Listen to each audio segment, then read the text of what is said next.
Tengan ustedes muy buenas noches. Muy rápidamente les voy a leer un pequeño párrafo escrito por Norma Durán que ustedes ya han leído, pero que me sirve para subrayar y remarcar lo que ahora quiero que hagan con los siguientes textos de un libro muy interesante, sumamente rico. Lo estoy buscando, no recuerdo dónde lo puse, aquí lo tengo, que se llama La leyenda dorada. Este texto que les estoy mostrando aquí, yo ya les he extraído algunas de las partes que quiero que revisen. Es pequeño en cantidad de páginas, pero es denso en cantidad de información.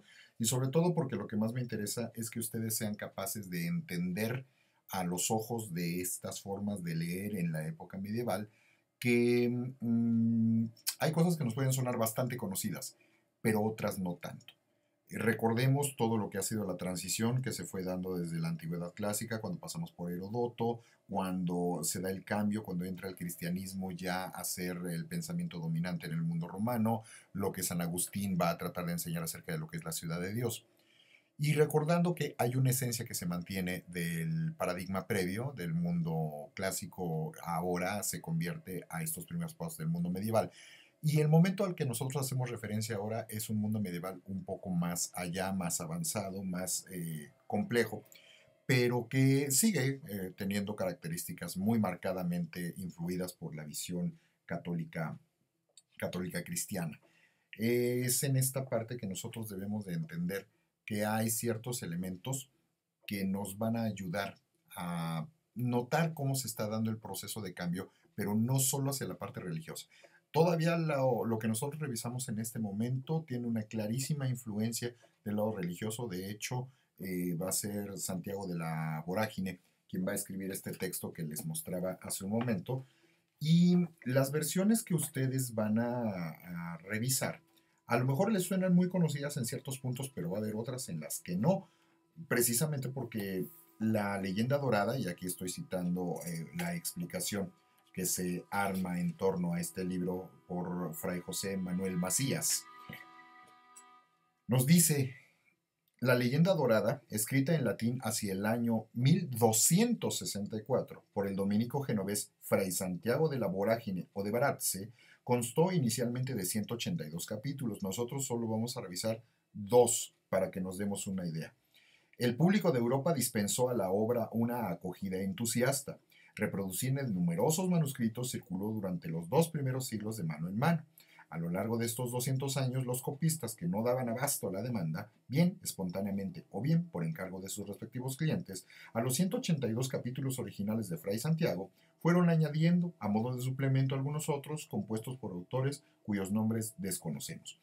Esto nos muestra cómo las lecturas no quedaban totalmente fijas, se iban enriqueciendo, se iban matizando, iban tomando otros tonos que, si bien desde la perspectiva del análisis historiográfico nos muestra que se está modificando el sentido original, viéndolo desde otros ángulos de otras épocas, se está enriqueciendo el sentido original. ¿Para qué? Para que pueda tener sentido para aquellos que lo están leyendo a épocas posteriores. Entonces, si este texto nos refiere al año de 1264, pues hay que entender que sigue siendo el mundo medieval y que hay ciertas cosas de remarque que la propia Norma Durán nos ha dicho. Si la citamos directamente, Norma Durán nos dice que la función didáctica de la historia continúa, claro, en la historiografía cristiana, solo que la intención cambia. Ahora se trata de enseñar el buen comportamiento del nuevo ciudadano, el de la nueva ciudad, la celeste, el reino del otro mundo que tiene prometido todo buen cristiano, que ha llevado una vida virtuosa e íntegra, ¿no? Eso es lo que claramente nos marca, que ustedes ya estuvieron viendo y analizando con el propio San Agustín. Por lo tanto, cambia la identidad de la nueva sociedad, pero no el objetivo de la escritura histórica. La identidad de la antigüedad, acuérdense que era política y externa. La del cristiano es interior, solidaria y comunitaria, con un Dios que se percibe con el corazón. Del creyente, por supuesto, implica la solidaridad y transparencia. Esta identidad es completamente novedosa para la sociedad romana, no lo olviden en las primeras etapas. El efecto didáctico de la historia continúa. Lo histórico, lo significativo aparece en la nueva percepción del tiempo que ahora es escatológico, es decir, es un tiempo de espera, de aceleración o de delación del fin de este mundo y del comienzo de la eternidad. Esto es fundamental, sobre todo para las prédicas que van a estar haciendo primero los franciscanos, posteriormente los dominicos, después los agustinos. Y aquí es donde vamos a empezar a enlazar con el camino que viene a posteriori, con, por supuesto, parte de la tradición del mundo medieval, pero ya vista por los laicos, y claro que la implicación de la aparición de unas nuevas tierras que no estaban pensadas ni consideradas previamente, el descubrimiento de América. Allí vamos a ver contextos de Marco Polo y con algunas afirmaciones del mismísimo almirante Cristóbal Colón, cómo se está influyendo, cómo esta visión religiosa los influye también a ellos, a pesar de que son laicos, pero que no pueden dejar de pensar con esta base de mundo medieval. Nosotros lo llamamos renacimiento, pero hay muchas estructuras que todavía vienen del mundo previo, no cambia tan fácil ni tan rápidamente. Por eso debemos de entender, cuando viene el proceso de evangelización, hay que entender que lo que traen en mente los primeros evangelizadores, sobreentiéndase franciscanos, dominicos y agustinos, es esta estructuración discursiva de esta promesa del regreso de Jesús a la tierra, ¿no? Esta visión totalmente escatológica. Y que mientras más se conviertan, se acelera, y menos se convierten, más se va a retrasar el fin de este mundo y el comienzo de la eternidad. Recuerden que lo que busca este tipo de historia es descubrir los signos anunciados en el Apocalipsis que antecederán la segunda venida de Cristo, acontecimiento que anuncia el final de los tiempos.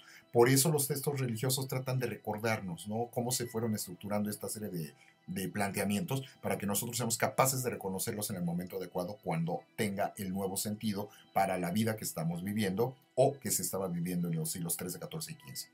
El sentido didáctico y retórico de la historia medieval es más evidente que nunca, ya que justifica todo lo acontecido de acuerdo a un futuro que ya se conoce. Es decir, el verdadero historiador solo interpretará los acontecimientos que le son significativos en una historia de la que ya conoce el final.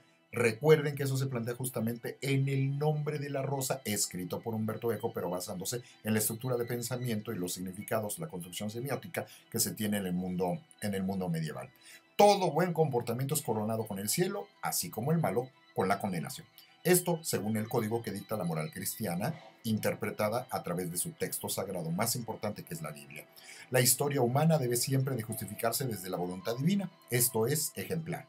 Dios quiso que así sucedieran las cosas. Recuerden el caso del venerable Jorge de Burgos, que aparece en la película del Nombre de la Rosa. Tal vez una persona no docta no podría descubrir el verdadero significado de la historia humana, pero el verdadero historiador, recuérdese que quienes escriben la historia en el medievo son monjes y obispos, casi siempre gente de la iglesia, ellos se esfuerzan por encontrar la ejemplaridad, la moraleja o enseñanza de todo lo que Dios quiso que así sucediera. En otras palabras, la causalidad última es Dios.